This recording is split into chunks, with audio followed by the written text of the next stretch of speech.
All right, guys, it is December 16th, and we're going to do a recap on how we took today's trade, what were the plays, and what exactly were our confirmations for the downside target that we did today. So, first things first, a lot of the content that I put out or the recaps always show how smooth the target hits are. And unfortunately, there is a darker side to trading. It's not always going to be bread and butter like that. Sometimes it takes a little bit of time to get to the target. Sometimes it gets a little choppy towards the target. Okay? It's not always going to go straight to the target. What matters is how consistent are your wins. Are you getting the right side of the target? Because I could have set upside today as my target and we would have lost today. But 90% of the time, whatever target I say happens, it does hit. So that's the good thing, is that we're always going to be consistent with our wins. It just depends on how do we get to the target. Is it smooth sailing straight to the target, or is it a choppy day, ping pong bounce back and forth until finally it hits the target? And that's what happened today. So let's give you guys an idea of what we did and how everything was executed today. So as you can see here, this is at 9:07 a.m. These are boxes that I give every single morning before the market opens. So the same idea as yesterday, because yesterday was a downside as well. If the two green 10-minute boxes flip orange and blue dash support breaks, we are going to go for the downside gap fill. So the downside gap is over here. These are two support boxes. These are two resistant boxes. Under the support level, under this box, should be a downside to the gap fill. Okay? Now, another thing that I do every single morning is give levels of interest. This was given at 9 a.m. I had a downside target just right under the gap as well. So that is telling me that I'm leaning more towards the downside for when the algo is ready to give me the signal that hopefully we're going to match to the downside.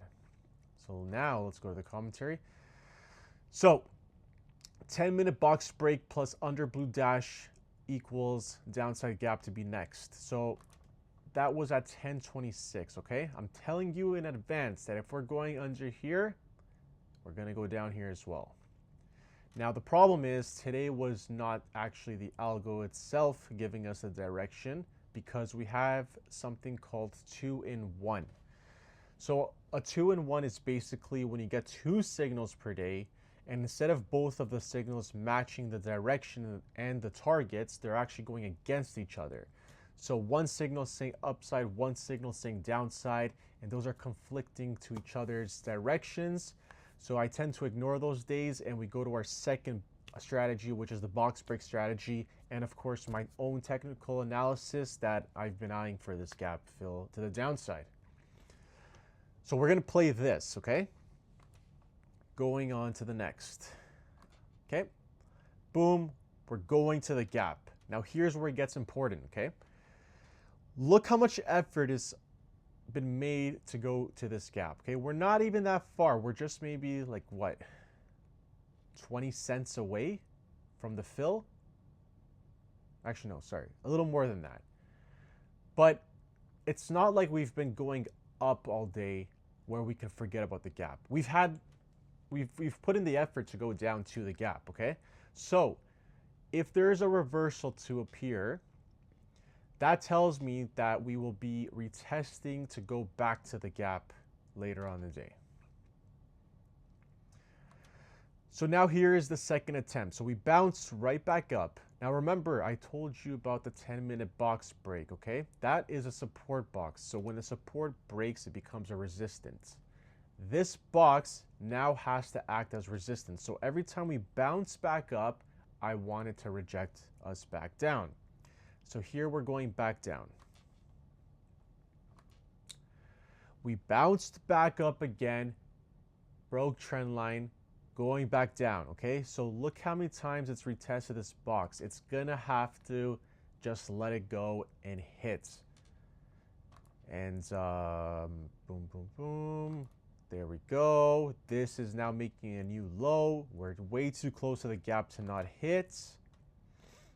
And finally, after all of this ping pong action, we finally hit. So why did this work? Well, first of all, there was way too much effort for this gap to be filled, okay? Second, the box held. Third, we've had 2 trendline breaks. How many more things do we need to add to this to finally let it fill the gap? And now I don't care what happens after the gap. I care about hitting that gap as my target and calling it a day. And this is exactly how it played out with the box confirmations, with the blue dash break confirmations, and with my downside target confirmation being next to the gap.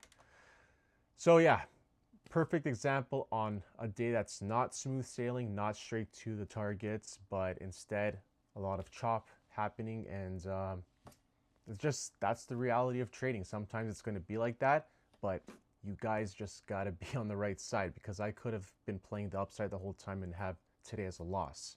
So I'm grateful that today was only the downside. That's all I was focusing on, and we got it. So let's do another recap this week when I see a trade that is either looking really A+, or it could be something that I can teach you guys and give you some valuable lessons from it. So I'll see you at the next video.